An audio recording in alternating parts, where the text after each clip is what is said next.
La bienvenida es para Luisa González, candidata a la presidencia por el Movimiento Revolución Ciudadana. Candidata, bienvenida, gracias, buenas noches. Buenas noches, Fernando. Un gusto poder compartir con toda la teleaudiencia. Gracias a usted por aceptar esta entrevista. Le hago unas preguntitas prácticamente de sí o no. ¿Usted es una demócrata? ¿Perdón? ¿Usted es demócrata? ¿Es una demócrata? ¿Se considera así una demócrata? Por supuesto. Creo en la democracia, creo en unas instituciones fuertes que puedan garantizarla además y un Estado de Derecho. Bien, de entrada, parto de esta respuesta. Siendo usted una demócrata, ¿reconoce regímenes autoritarios, totalitarios y dictaduras? ¿Lo puede hacer? No, las hay en el mundo entero, las reconoce Estados Unidos, muchas de ellas en Asia, en África, muchos países que violan derechos humanos inclusive, ¿no? Pero que hay países que los reconocen porque tienen acuerdos comerciales o extracción de recursos naturales, ¿no? Y ahí sí, una cosa es Luisa González, una cosa es el Ecuador y otra es el resto de la comunidad internacional. Lo que sí creo firmemente es en los tratados internacionales, en la Declaración de Naciones Unidas, donde dice que cada pueblo tiene derecho a la autodeterminación.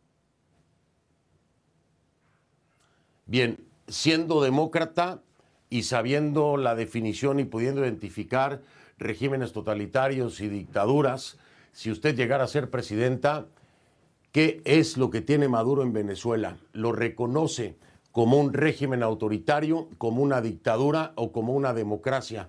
¿Cuál de las tres figuras es para usted lo que hoy tiene Maduro en Venezuela? Habría que preguntarle eso más bien a los venezolanos. Yo prefiero enfocarme en lo que ocurre hoy día en el Ecuador, donde sí puedo decir que estamos viviendo en una dictadura. No se lo voy a preguntar a los, no se lo voy a preguntar a los venezolanos, se lo pregunto a quien pretende ser la presidenta de un país, porque el riesgo de que no se pueda fijar una postura ante la situación venezolana habla muy mal de cualquiera que se denomine demócrata. Y es necesario saber cómo identificaría el gobierno del Ecuador si estuviera en manos de Luisa González a un Nicolás Maduro. ¿Por qué? Porque se trastoca la democracia. Porque si no se fija postura, se está protegiendo y defendiendo y siendo cómplice de lo que a todas luces no es una democracia. Luisa González, ¿cómo reconocería usted al gobierno de Maduro de ser presidenta y cuál es la postura del Ecuador ante Nicolás Maduro? Voy a ser insistente en esto, Fernando. Yo lamento que cada vez que se empieza una entrevista donde se debería hablar de Ecuador, de los problemas profundos, de cómo se violenta a una vicepresidenta, a mujeres, a exministras, al pueblo ecuatoriano, cómo cerramos un año con 6.910 muertos, cómo son los niños asesinados y la primera causa de muerte de niños y jóvenes en Ecuador es por los asesinatos y la segunda causa de muerte de ellos es por el suicidio. Y en lugar de hablar de estas cosas que aquejan a mi país, tengamos que partir desde el discurso de Venezuela. Venezuela, pues sabrá cómo lleva su vida, su democracia, con el resto de la comunidad internacional, tanto con Venezuela como con los demás países. Yo me enfocaré en aquellos puntos en los que podamos coincidir y en los que no, pues no soy yo quien debe tomar parte, ¿no? Son ellos los que sabrán cómo manejan a la interna sus procesos democráticos o no, y será el pueblo cómo les respalda o les quita el respaldo a sus dirigentes, a sus presidentes, a sus autoridades. Nosotros partimos del hecho de que en Ecuador se vive una dictadura. Tenemos... Candidata, yo lamento más que se pierda el tiempo de no hablar de Ecuador cuando lo que está en juego aquí es precisamente una democracia. Cuando alguien pretende ser la presidenta de un país y no puede fijar postura ante un régimen que está acusado de violaciones de derechos humanos, ¿cuál es el peligro y por qué esto atañe a Ecuador? ¿Y por qué una candidata debería fijar una postura? Porque si usted solapa este tipo de comportamiento, si usted solapa unas elecciones cuestionadas, si usted solapa y no fija postura ante violaciones a derechos humanos, ¿qué pueden esperar los ecuatorianos de su mandato? Esto es de Ecuador. Esto es importante para Ecuador, porque tener a una mandataria que no pueda fijar postura sobre un régimen que ha sido acusado ante la Corte Penal Internacional y no pueda usted condenar las presuntas violaciones a derechos humanos, el presunto fraude electoral cometido en Venezuela, si usted no puede fijar postura ante eso, entonces, ¿qué le puede esperar a los ecuatorianos? Que usted adopte las mismas figuras porque para usted no representan una violación a todas luces de la democracia, siendo una demócrata, de la protección de los derechos humanos, siendo una candidata a la presidencia. Yo lamento mucho que no pueda hacer esto abiertamente y transparentemente. ¿Por qué? ¿Por qué se retiene la definición? ¿Por qué no se quiere arriesgar a definir? ¿Por qué no le quiere decir a los ecuatorianos, soy una demócrata que defiende los derechos humanos, que no comparte violaciones a derechos humanos, que no puede apoyar un proceso electoral que ha sido calificado prácticamente como un fraude? ¿Por qué no puede decírselo a los ecuatorianos? ¿Por qué tiene que esconder una real definición de demócrata que no puede apoyar un proceso electoral que ha sido calificado prácticamente como un fraude? ¿Por qué no puede decírselo a los ecuatorianos? ¿Por qué tiene que esconder una real definición de demócrata pivoteando hacia un tema que dice no le atañe al Ecuador? Claro que le atañe, porque usted sería entonces la mandataria que no le importaría lo que ocurre y los derechos que se violan en la región. Eso es lo lamentable, candidata. Fernando, voy a partir de dos verbos que usted ha utilizado: arriesgar y esconder. Arriesgar es en Ecuador hoy día salir a la calle. Arriesgar es mandar a tus hijos a jugar fútbol y que te los desaparezcan. Y me refiero a Ismael, a Nehemías, a Steven de 11 años como mi hijo menor, a Josué, que se llama igual que mi hijo menor. Arriesgar es vivir en Ecuador, salir a la calle y no saber si vas a volver. Y esconder es como nosotros vivimos en Ecuador, escondidos, con miedo. El 73% de la población ecuatoriana tiene temor de salir en las noches a las calles. Eso está quebrando nuestra economía. Vivimos en desesperanza. Esa es la realidad. Oiga, por el resto, no he revisado, le soy súper franca, no he revisado los casos de violación a derechos humanos en Venezuela. Cuando tenga tiempo para hacerlo, lo haré. Hoy ocupo el 100% de mi tiempo en revisar los casos que ocurren de Ecuador. Y cuando usted me habla de derechos, yo le voy a decir de los derechos de las mujeres, de los derechos de los niños, de los derechos de las autoridades en este país que son violentados a diario. De esos derechos sí le puedo hablar. Entonces, Luisa González está aislada de una realidad, que también hoy importa al Ecuador, porque hay venezolanos en el Ecuador que han salido huyendo de ese régimen. No quiere fijar usted una postura. Cuando usted pivotea, lo hace muy bien, Luisa, se lo digo, lo hace muy bien. Su asesor le ha trabajado muy bien el pivoteo, el retomar mis frases, pero esto es muy claro y es frontal. Voy a volvérselo a preguntar, voy a hacer una pausa para ver si sus asesores le dicen, tienes que responder. ¿Cómo califica al régimen de Nicolás Maduro? ¿Cómo lo califica? Independientemente del Ecuador. ¿Por qué? ¿Sabe por qué? Porque el riesgo que corre hoy el Ecuador de tener a una mandataria que no reconozca, que no se haya tomado la precaución de saber ¿qué países están violando los derechos humanos y por qué están llegando venezolanos al Ecuador? Es hoy un grave riesgo para cualquier democracia. Así que se lo pregunto de nuevo, Luisa González, después de la pausa, ¿me podría decir qué es el régimen de Nicolás Maduro para usted? ¿Es una dictadura? ¿Es un gobierno autoritario? ¿Es una democracia? ¿Es legítimo o no? Pregúntale al asesor ahí, debe estar cerca. Regreso y la escucho después de la pausa. De vuelta, estoy con Luisa González, candidata a la presidencia por el Movimiento Revolución Ciudadana. Luisa González, le digo yo, usted sabe la cantidad de expectativa, la incertidumbre que puede generar en los ecuatorianos una persona que no pueda fijar postura ante un régimen como el de Maduro, el daño que le puede causar a su propia intención de voto. ¿Por qué no fija postura? dígamelo para que los ecuatorianos lo tengan claro. Querido Fernando, en la pausa he dejado el micrófono y la cámara abierta. No necesito consultar a ningún asesor. Yo sé manejar mi comunicación. Soy una mujer capaz, inteligente y que llevo yo misma las riendas de la conducción de mi campaña y de las líneas con las que yo me comunico hacia los ecuatorianos y hacia el mundo. Y vamos a ver, yo le desafío a usted a que muestre cuántos países del mundo violan derechos humanos, violan la democracia y llevan relaciones comerciales con Estados Unidos. Una. Dos, usted habló de aislamiento. Y yo Venezuela, le voy a decir empezando Venezuela, ¿eh? En eso tiene razón, empezando Venezuela. Tiene relación comercial con Estados Unidos. Tiene toda la razón. Eso no quiere decir que no se fije una postura en torno a qué tipo de régimen es el que se encuentra en el... Ojalá podamos hacer... Una cosa es la relación comercial. Ojalá podamos hacer una entrevista en la que dialoguemos sobre todos los países del mundo con los que Estados Unidos tiene relación comercial, que violan derechos humanos y que no están en esta lista, solamente se topa Venezuela. Oiga, Lo Luisa, siguiente que sí quiero hablar, pero ¿sabe qué? En eso tiene toda la razón, ¿eh? Tiene toda la razón en eso, Luisa, tiene toda la razón, yo le doy toda la razón. Es cierto, es una hipocresía y un doble estándar. Es cierto, nada más que hay un pequeño detalle. Aquí hay precio por la cabeza de Nicolás Maduro, por la cabeza de Diosdado Cabello y por la de Vladimir Padrino. O sea, dentro de que hay relaciones comerciales o no, hay recompensa y han fijado postura. Usted no la va a fijar entonces, ¿no? Para ya salir del tema, porque pues, si no quiere fijar postura, dígame que no ya.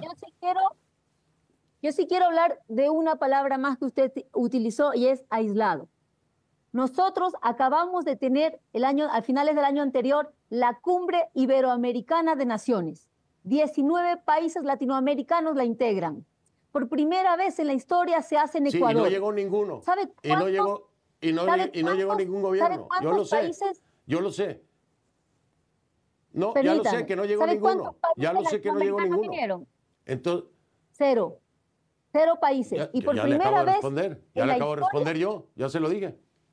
Por primera vez se firmó, Ninguno se firmó llegó. la declaración de presidente, porque no vinieron. Ahora, eso es estar aislado de la comunidad internacional. Rotas relaciones con México, un socio comercial con el que tenemos más de 1.000 millones de balanza comercial positiva. ¿Perdón? No, adelante, termine. Sí, eso es estar aislado de la comunidad internacional. Un país como el mío, en que este año 2024 cerró con un decrecimiento de menos 2.2%, con miles de familias que cada vez caen en la pobreza, con casi la mitad de la población entre pobreza y extrema pobreza. Créame, Fernando, que en esta ocasión mi patria se está jugando la vida en las elecciones. Y usted hablaba sobre el debate. En ese debate no tuvimos ni siquiera 10 minutos para exponer los planes de trabajo. No hubo cómo debatir y hacer propuestas. El que más participó en ese debate fue Rafael Correa. Lamentablemente, los demás candidatos, en lugar de presentar propuestas, atacaron incluso a aquellos que ideológicamente creen en otras posturas. ¿Qué estoy haciendo yo? Estoy llamando a la unidad, porque cuando tú gobiernas y cuando tú te presentas ante el electorado y le dices, yo quiero gobernar este país, es para 18 millones de ecuatorianos, es para los que piensan diferente a ti, es para los que no te votan también. Para todos ellos tú debes garantizar una vida digna. Estoy llamando a la unidad de mi país, a dejar la confrontación, a dejar la pelea, a dejar el odio y la persecución. Y tú mencionabas muy bien la pregunta que me hizo el periodista Milton Pérez, si es que yo lo invitaría o no a debatir a Daniel Noboa. Y por supuesto que lo invito a debatir, porque hay que confrontar la mentira con la verdad. Y porque tengo todos los conocimientos, la capacidad, la verdad de mi lado, un plan claro para gobernar Ecuador, que los he puesto en conocimiento de todos los ciudadanos a través de mis redes sociales, con plazos a corto, a mediano, a largo plazo, con actividades a cumplir y con presupuestos también. ¿Y de dónde sacaría los recursos? Estructurado debidamente. Sé mi capacidad, sé la capacidad que tiene el candidato Noboa y sé que tengo toda la infraestructura, el equipo técnico también para poder sacar adelante al Ecuador. Por eso yo hablo de un revivir el Ecuador. Bien, dijo algo muy importante usted, participó más Rafael Correa. Y esa es la gran pregunta, porque, a ver, dado que ya no fija una postura con respecto a Venezuela y al régimen de Maduro, y Rafael Correa tiene tanta presencia, y entonces, ¿quién va a gobernar? ¿Luisa González o Rafael Correa? Porque sí, Rafael Correa fue mencionado todo el tiempo, y Rafael Correa está al pendiente todo el tiempo, y Rafael Correa tiene cuentas pendientes con la justicia, y el alineamiento ideológico de Rafael Correa con Hugo Chávez, el chavismo y el socialismo del siglo XXI parece que se transmite a Luisa González, que no fija una postura con Venezuela. Por eso es todo el contexto de la pregunta de Venezuela. Pero ya voy a dejar la pregunta de Venezuela. Le voy a preguntar ahora y me responde después de la pausa. ¿Quién va a gobernar entonces? ¿El que participó más en el debate, como usted misma lo dijo, Rafael Correa, o Luisa González? Regreso después de la pausa y la escuchamos. Luisa González está conmigo y le decía yo a la candidata, porque lo mencionó bien, o sea, creo que lo dijo de una forma irónica, pero en parte es cierto. Se mencionó mucho a Rafael Correa en el debate, era una forma de ataque también todo el tiempo, ¿no? De estar mencionando a Rafael Correa, Rafael Correa, Rafael Correa. Pues obviamente porque es... ¿cómo se llama? Un tema delicado para la propia Luisa González en su candidatura. Entonces yo le pregunto, correctamente, ya que existe esta percepción o esta línea de ataque en contra de Luisa González, pues mucha gente también se pregunta, dice, a ver, ¿quién va a gobernar entonces realmente? ¿Es Luisa González o es Rafael Correa el que va a gobernar? Es difícil también pues cargar con el nombre de Rafael Correa, a final de cuentas, en Revolución Ciudadana. Entonces, Luisa González, ¿será completamente independiente o, de nueva cuenta, vamos a tener línea de Rafael Correa? Bueno, quiero comenzar por lo primero. 16 candidatos en total. Salgo yo, quedan 15 candidatos. 15 candidatos que lo que hicieron es mencionar a Rafael Correa de inicio a fin. ¿Por qué? Porque no tienen propuestas claras, porque no tienen un plan de gobierno claro, porque se anclan en dar la contra un personaje que no está hace 8 años gobernando, pero que les puede dar un cierto número de réditos, de votos, y por eso es que lo mencionan. No tienen propuestas de las que hablar. Lo siguiente, Rafael Correa es parte de la Revolución Ciudadana, es un líder histórico, él es un hombre inocente, por ello 3 veces la Interpol ha negado las alertas de difusión roja, y esto se va a tener que dilucidar en cortes internacionales. Lo siguiente, déjenlo tranquilo. ¿Por qué Correa sigue tan vivo en los discursos? Porque lo traen a colación, pues. Entonces lo mantienen presente en las redes sociales porque él responde, es una persona que no se va a dejar atropellar, él responde, y por eso sigue tan presente Rafael Correa. Ahora, Luisa González, yo soy la presidenta de mi partido. Yo dirijo, lidero y conduzco mi partido. Yo soy la candidata a la presidencia de la República del Ecuador. Yo lidero y conduzco mi campaña, mi plan de gobierno, mis propuestas y mis intervenciones públicas, y por eso estoy aquí contigo, Fernando. Así que quien gobernará será Luisa González. Oiga, pero entonces Rafael Correa es inocente, no es prófugo de la justicia para usted. Porque ahorita es un prófugo de la justicia, pero para usted es un inocente. Quitémosme a mí, que para mí es un inocente, preguntémoslo a Interpol. Interpol ha negado las alertas de difusión roja. ¿Por qué? O Interpol es correísta también, ¿no? Pero no, a ver, no. Oiga, pero ahí sí que como decimos en México, ahí sí me saca de onda. Porque fíjese, para un tema que tiene que ver con Rafael Correa, entonces sí el tema internacional tiene peso, ¿no? Interpol. No, con Venezuela no tiene peso el tema internacional, pero para Correa, Interpol tiene peso. Y entonces, ¿no? Que tan local y tan nacionalista y la justicia ecuatoriana es la que habla. ¿Por qué no me dijo nada ahora así nacionalista? Pues la justicia dice hoy que es un prófugo. ¿Qué justicia? Una justicia que tiene serios vicios de haber violado el Estado de Derecho, una justicia que tiene apenas un 13% de aprobación por el pueblo ecuatoriano y que en estos últimos años, en estos últimos 8 años, ha venido de picada, una justicia que, como yo les decía en el debate, Nadie en mi país se siente seguro cuando acude ante ella. Nadie en mi país se siente seguro de que no va a ser aplastado por el más fuerte o por el que más dinero tiene, porque no hay Estado de Derecho, porque en Ecuador se vive actualmente una dictadura. Pero más allá de seguir hablando de Rafael Correa o de Venezuela, hablemos de Ecuador, hablemos que hemos decrecido un menos 2%, 2.2%, que eso genera más pobreza, más violencia y que hay que tomarse en serio lo que hay que hacer con el país. Y yo he presentado 3 programas de gobierno en cuanto a lo social, a lo económico y además la generación energética. Hemos tenido cortes eléctricos de hasta 14 horas diarias, no viene la inversión extranjera, estamos aislados de la comunidad internacional. Creo que eso es más importante en este momento.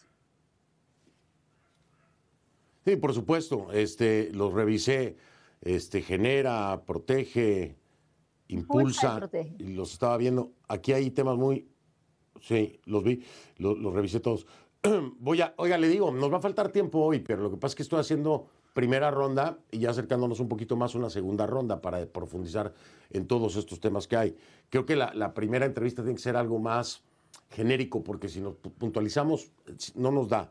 No nos da. De todas formas, la voy a invitar, por supuesto, otra vez. No me va a decir que no, para que hablemos ya puntualmente. Voy a hacer pausa, regreso. Tenemos que hablar un poquito acerca... A ver, le digo, candidata, pues, así es la política, ¿no? Pero además hay un récord. Hay un tema aquí que no sé qué tanto le pese a usted. Me lo dice después de la pausa. Y es el tema de la corrupción y glosas. ¿Por qué se lo digo? Porque todos los candidatos han hablado de corrupción, un tema que tiene que atacarse y atenderse, ¿no? Y está esto, que pues es parte de su historial por el presunto uso indebido de aviones presidenciales durante su gestión con Rafael Correa. ¿Qué tanto le mancha o le afecta a Luisa González este tema, por ejemplo, cuando se lo sacan en cara con el tema de combate a la corrupción? Después de la pausa la escucho con atención. Luisa González, candidata a la presidencia por el movimiento Revolución Ciudadana. Ya. De vuelta, este es el último segmento con Luisa González, en primera parte, porque le insisto, va a haber una segunda parte y no me va a decir que no. A ver, esto de la corrupción normalmente vienen y le recuerdan a usted lo de la glosa, ¿no? 880,000 por el presunto uso indebido de aviones presidenciales durante su gestión en el gobierno de Rafael Correa. ¿Qué le dice a la gente que puede dudar de que sea transparente y no corrupta con este antecedente? Veo que lo han asesorado bien, Fernando. A ver, qué buena pregunta. A mí nadie me asesora. A mí nadie me asesora. Yo soy periodista y hago mi tarea. Nadie me asesora. A mí sí nadie me asesora, Luisa. Se lo prometo. Pregúntele a Rafael. A mí tampoco. Bueno, a ver, la pregunta es importante porque creo que el público que nos está atendiendo debe saber lo que constituye esa glosa de uso de los aviones, ¿no? ¿Por qué me glosan? Porque dicen que el avión se desplazó a un paraíso. ¿A qué paraíso fiscal? A Panamá. ¿Qué fue hacer el avión presidencial a Panamá? Y esta es la parte más graciosa. Cumbre Iberoamericana de Naciones en la cual participó el presidente Obama, y lo tengo tan presente porque nos pidió que le regalemos una camisa como las que usa el presidente Correa y tuvimos que hacer malabares para conseguirle una camisa igual en la talla de él. Esa es una de las glosas que yo tengo, que es por haber ido a la Cumbre Iberoamericana de Naciones como si fuera yo quien decide que esto se haga o no en Panamá. Dijeron, no, es un paraíso fiscal, el avión se fue a un paraíso fiscal, glosada. Cosas como esas, ¿no? Que además ante la justicia están llevando su proceso y se caen por su propio peso de mentiras. Todo el mundo sabe la persecución que ha habido en Ecuador contra la Revolución Ciudadana. Si yo tuviera un centavo mal habido o un acto mal hecho, no estaría aquí dando la cara sentada frente a usted, Fernando. Y le pregunto, ¿Daniel Noboa ha tenido el valor de sentarse ante los medios internacionales y que esté pautada una entrevista? Lo dudo. No sé si con usted ya haya aceptado una entrevista. Pero bueno, conmigo no. No hacen... Conmigo no, y le he insistido, pero no se imagina cuánto, Luisa. Si habla con él, ahí dígale, ¿no? A ver si acepta. No he tenido el disgusto de hablar con él. En todo caso, Oiga, Luisa, para me mí... tengo que ir, será un Oiga, gusto volver a la entrevista. oiga, Cuénteme. me tengo que ir, sí, pero de verdad, mil gracias, ¿eh? Mil gracias por aceptar las entrevistas conmigo, no son fáciles, pero igual que Rafael Correa y yo teníamos nuestros agarrones, pero era muy interesante. Entonces, Luisa, la invito, no sé, a lo mejor en la próxima semana, acercándonos un poquito más al 9, si le parece, hacemos segunda parte. ¿Me la acepta o no? Con todo gusto estaré con usted en una entrevista. Qué amable, Luisa. Le prometo que ahí ya nos vamos de lleno con tema seguridad, tema energético, derechos de la mujer. Bueno, con todo lo que trae la propuesta, ya nos enfocamos bien ahí. ¿Le parece? Encantada, será un gusto poder compartir con usted y con toda la audiencia. Gracias, gracias. Luisa González, candidata a la presidencia por el Movimiento de Revolución Ciudadana, me acompañó esta noche. Ya la escuchó usted, viene la segunda parte. Con Luisa sí, con Novoa no hay todavía ni primera, así que lo sigo esperando, candidato a presidente, ¿eh? Lo seguimos esperando. Ahí está la solicitud hecha. Luisa González ya dijo que sí, primera y segunda. Bueno, gracias Luisa, buenas noches y gracias a usted. Hago una pausa y regreso.